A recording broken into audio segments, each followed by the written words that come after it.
आमर शहर के शीतल षष्ठी देखिया देखिया आमर शहर के शीतल षष्ठी देखिया देखिया हो एकला देखी गले नहीं लागे भोल दुहे संगे थिले मोजा डबल एकला देखी गले नहीं लागे भोल दुहे संगे थिले मोजा डबल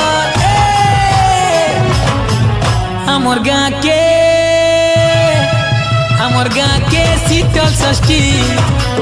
देखिया देखिया हमर शहर के शीतल षष्ठी देखिया देखिया हमर गाँव के शीतल षष्ठी देखिया देखिया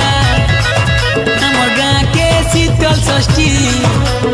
देखिया देखिया।